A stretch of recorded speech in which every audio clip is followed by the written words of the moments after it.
अब संपत सिंह बोले हैं कांग्रेस के अंदर महाभारत शुरू है। भूपेंद्र सिंह हुड्डा जी अब हरियाणा विधानसभा में विपक्ष के नेता होंगे और इधर राव नरेंद्र सिंह जी को बनाया हरियाणा प्रदेश कांग्रेस कमेटी का अध्यक्ष। पहले कैप्टन अजय यादव, रण सिंह मान और भी कई नेताओं ने विरोध जताया है। संपत सिंह कह रहे हैं कि सरकार चोरों को फिर से जिम्मेदारी दे दी। इंडियन नेशनल लोकदल के अभय सिंह चौटाला की संपत सिंह वहां गए थे और बताया था अभय सिंह को धाकड़ नेता।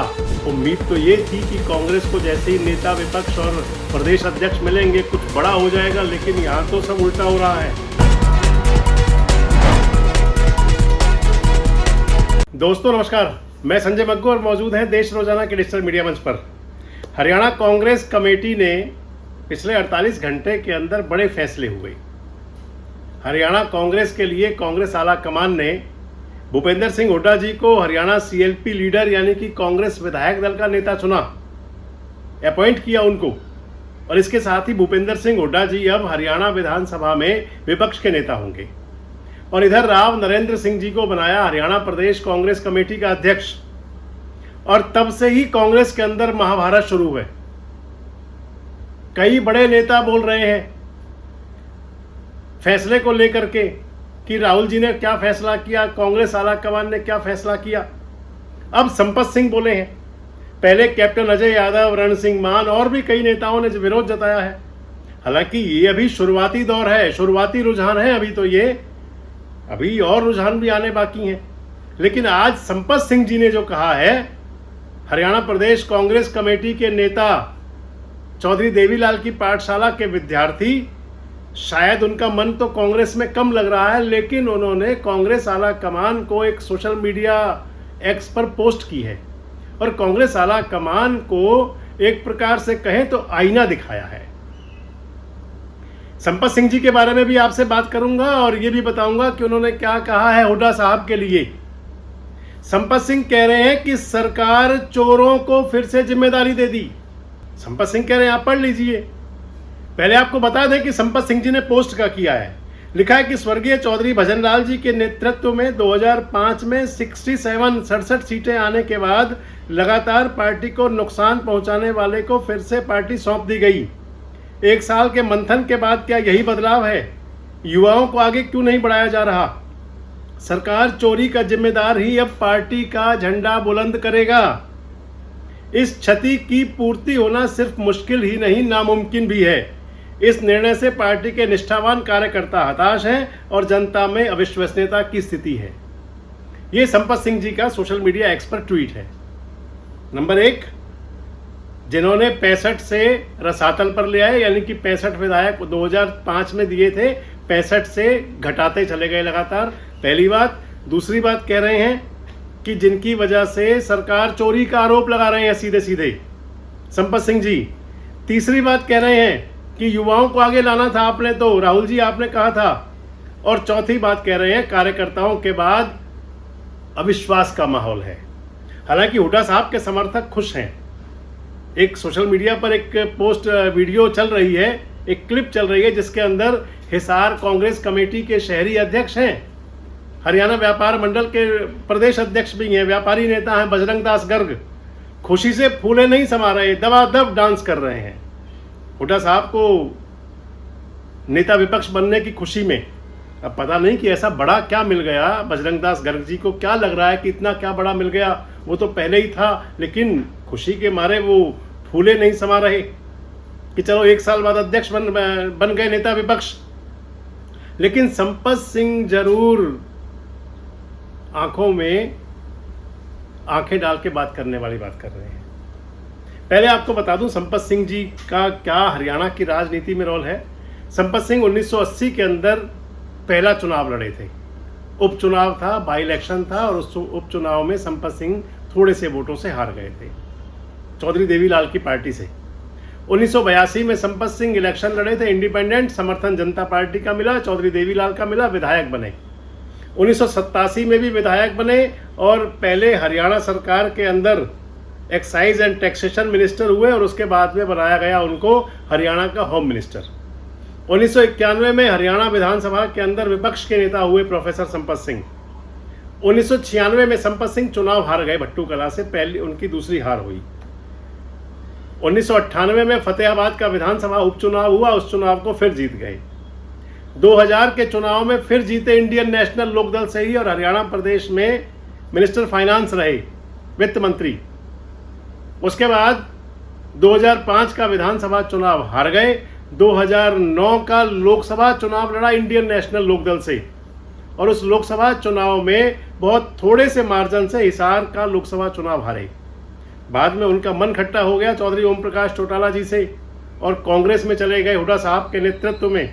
2009 में फिर से विधायक बने नलवा से, 2009 में विधायक बने। उसके बाद 2009 के बाद अभी तक उनका नंबर नहीं लगा, अपना सियासी मुकाम तलाश रहे हैं। संपत सिंह जी को अब की बार टिकट भी नहीं मिला, उनके बेटे गौरव को टिकट बीच में मिला था एक बार, वो भी हार गए थे। संपत सिंह कांग्रेस के अंदर हुड्डा साहब के गुट के ही माने जाते रहे, हुड्डा साहब ही उनको लेकर के आए थे कांग्रेस में। हालांकि पिछले दिनों उनका मन शैलजा जी की तरफ चला गया, कुमारी शैलजा से लगने लगा। अभी पिछले दिनों संपत सिंह गए थे 25 सितंबर को चौधरी देवीलाल की जन्मोत्सव पर जो रैली थी रोहतक में, इंडियन नेशनल लोकदल की अभय सिंह चौटाला की संपत सिंह वहां गए थे और बताया था अभय सिंह को धाकड़ नेता। हालांकि इससे तय हो गया कि संपत सिंह जी का मन अब कांग्रेस में तो कम लग रहा है, और अब एक कहावत है, करेला ऊपर से नीम चढ़ा। पहले ही परेशान थे, अब हुड्डा साहब फिर बन गए विपक्ष के नेता, तो संपत सिंह जी का नजला गिरा है, खूब गुस्सा है। सोशल मीडिया एक्स पर पोस्ट किया है कि जिन लोगों ने सरकार चोरी करवा दी। यह आरोप संपत सिंह अकेले नहीं लगा रहे, कांग्रेस के बहुत सारे आरोप लगाते हैं हुड्डा साहब पर। यह आरोप कोई खुलकर लगाते हैं, कोई दब कर लगाते हैं, कोई कमरे के अंदर बैठ के लगाते हैं, कोई सड़कों पर लगाते हैं, कोई इशारे में लगाते हैं, और कोई जमकर बोलते हैं। अब संपत सिंह जी बोले हैं, संपत सिंह कह रहे हैं कि 2005 में 65 विधायक दिए थे। आप ध्यान कीजिए, हरियाणा के अंदर इंडियन नेशनल लोकदल की सरकार गई थी और कांग्रेस की सरकार आई थी। उस समय चौधरी भजनलाल, हालांकि उनको स्पष्ट नेतृत्व तो नहीं दिया गया था, उनकी अगुवाई में चुनाव की बात भी नहीं थी, लेकिन उस समय वो हरियाणा के अंदर विधायक दल के नेता थे कांग्रेस के, जब चुनाव में कांग्रेस पार्टी उतरी थी। हरियाणा की आज तक की कांग्रेस की सबसे शानदार जीत थी जब 65 एमएलए कांग्रेस को मिले थे।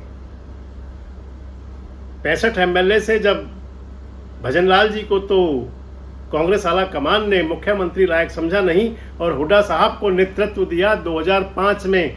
2005 से और अब 2024 का चुनाव हो चुका, लगातार हुड्डा साहब कांग्रेस की कमान संभाले हुए हैं। 2005 के बाद 2009 में चुनाव हुआ तो कांग्रेस की सीटें 65 से घट करके 40 पे आ गई। 2014 का चुनाव हुआ तो 2014 के अंदर कांग्रेस की सरकार चली गई, हरियाणा में भारतीय जनता पार्टी आ गई, कांग्रेस विपक्ष के नेता लायक भी नहीं बची, प्रमुख विपक्षी दल इंडियन नेशनल लोकदल बन गया। उसके बाद इंडियन नेशनल लोकदल दो फाड़ हो गया तो कांग्रेस को कुछ फायदा हुआ, और 2019 में कांग्रेस पार्टी को 31 एमएलए मिले। 31 एमएलए कांग्रेस के थे हुड्डा साहब के नेतृत्व में। हुड्डा साहब तो नेता विपक्ष बन गए, लेकिन एक एक करके लोग कांग्रेस से जाते रहे। कभी किरण चौधरी गई, कभी कुलदीप बिश्नोई गए, कभी अशोक तंवर गए, एक के बाद एक लोगों का लाइन से जाना शुरू रहा। 2024 का चुनाव आ गया, बड़े अरमान थे, कांग्रेस ही बड़ा दावा भर रहे थे। भूपेंद्र सिंह हुड्डा भावी मुख्यमंत्री के नारे लगते थे, हुड्डा साहब खुद भी थे, लेकिन कांग्रेस के कई नेता कहते थे कि बेड़ा गर्क हो चुका है। कांग्रेस के कई नेताओं ने कहा, और जब चुनाव परिणाम आए तो वही सामने आया। चाहे वो हुड्डा साहब पर आरोप दे दीजिए, चाहे आप कुमारी शैलजा पर दे दीजिए, चाहे आप रणदीप सुरजेवाला पर दे दीजिए, लेकिन हरियाणा के अंदर भारतीय जनता पार्टी की हैट्रिक की सरकार बन गई, रिकॉर्ड बन गया हरियाणा के अंदर एक, और कांग्रेस की लगातार हैट्रिक हार का रिकॉर्ड बन गया। तीसरी बार लगातार कांग्रेस हार गई। अब उसी बात को लेकर के पहले रण सिंह मान ने कहा था, कल रण सिंह मान ने राव नरेंद्र से कहा था कि वोट चोरी तो बाद में रोकेंगे, पहले टिकट चोरी रोकिए। आपको ध्यान दिला दूं, रण सिंह मान बाजड़ा से टिकट चाहते थे।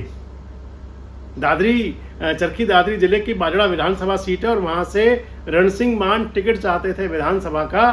टिकट मिला था सोमवीर सांगवान को, जो चौधरी बंसी लाल के दामाद। रण सिंह मान नाराज हुए थे और अब उन्होंने कहा कि वोट तो बाद में चोरी होती है, पहले टिकट चोरी हुआ करती हैं। आज संपत सिंह कह रहे हैं कि जिन लोगों ने सरकार चोरी करवा दी, अब आप उनको नेतृत्व दे रहे हो। हरियाणा के कार्यकर्ताओं में निराशा का माहौल है। ये कांग्रेस की अगर कहें तो जो अंतर्द्वंद है, जंग है, वो सामने आ रही है। उम्मीद तो ये थी कि कांग्रेस को जैसे ही नेता विपक्ष और प्रदेश अध्यक्ष मिलेंगे कुछ बड़ा हो जाएगा, लेकिन यहां तो सब उल्टा हो रहा है। क्या संभल जाएगी कांग्रेस, और या फिर ये जो चल रहा है कांग्रेस के अंदर दल में दल और दल दल में दल दल और गुट में गुट और गुट में गुटबाजी चलती रहेगी, और या फिर इस पर कोई रोक लगेगी? क्या इस गुटबाजी पर रोक लगाए बिना कांग्रेस हरियाणा के अंदर अपनी जमीन बना पाएगी? अपने विचार हमारे कमेंट्स बॉक्स में जरूर रखें।